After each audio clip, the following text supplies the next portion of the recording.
learn something in.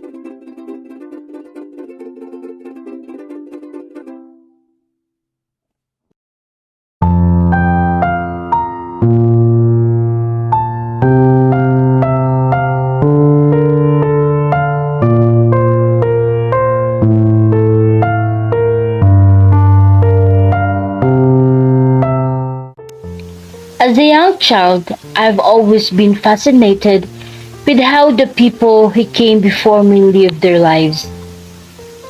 Never got tired of listening to my grandparents' tales about how a lazy girl became a delicious yet prickly fruit, or when a comb and a necklace became the moon and the stars.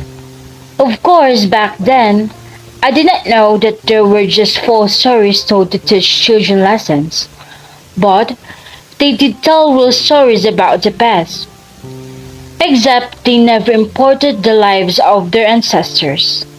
Despite my several requests, they have continued to questionably remain secretive.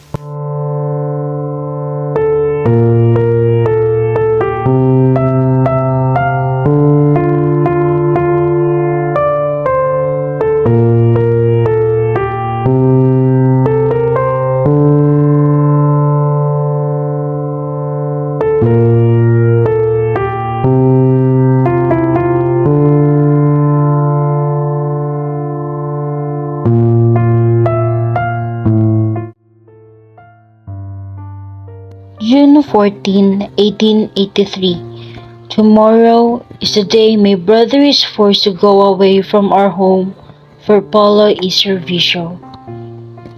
And once again, I worry how we will survive with him gone for 40 days. My brother has been the provider of our family since he entered adolescence. It's no surprise that he stood up as the man of the house since we lost our father when we were young. Our father died in his last duty under servicio personnel. He was forced to fight the Muslims under the command of the Spaniards. For that reason, our entire family worries every year when my brother gets called up for his annual servicio personnel, not knowing of where he will end up and if we'll ever see him return home. Fortunately, all our worries subsided when he told us that he was assigned to work in the construction of galleon ships. But unlike the rest of our family, I continue to worry about my brother as I don't want him to come home over fatigue with several injuries like last year.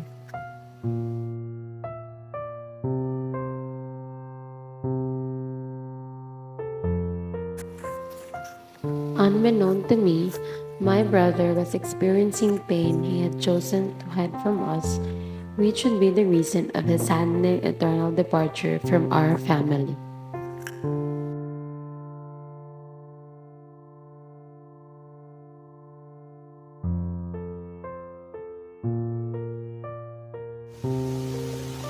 Carmela. That's the name of my great grandmother. I remember my Lola saying that name when she helped me making my family tree assignment back in elementary. No wonder she never talked about her parents. She did not want me to learn specific stories about the sufferings my ancestor had to endure. Or maybe she did not want to painfully revisit the terrible past of her family being greatly mistreated by the Spaniards.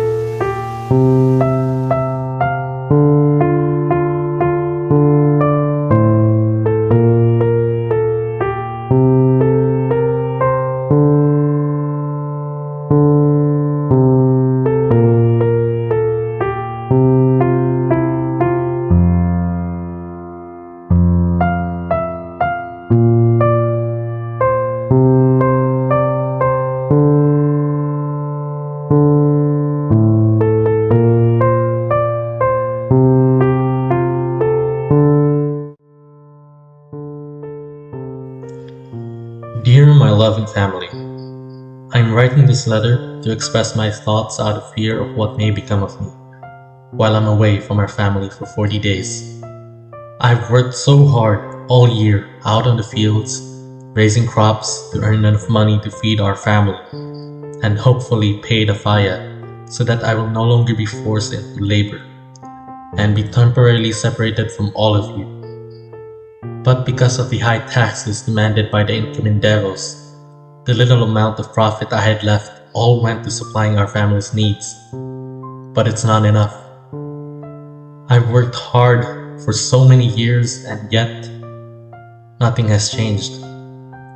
Every day, I pray to God that these Spaniards will just leave our lands alone, go back to their homelands, and give us back our freedom. I wish that we belong to the Principalia. They don't have to suffer abuses from the Spaniards like the rest of us. But I know that's never going to happen. Why would they leave us alone? We're not citizens to them. We're not even people to them. We are basically slaves. I must admit that I have been holding back frustrations, doubts, worries, fears, and exhaustion for years, and it has taken a huge toll on me physically and mentally. I fear the day I leave home is the last time we will see each other.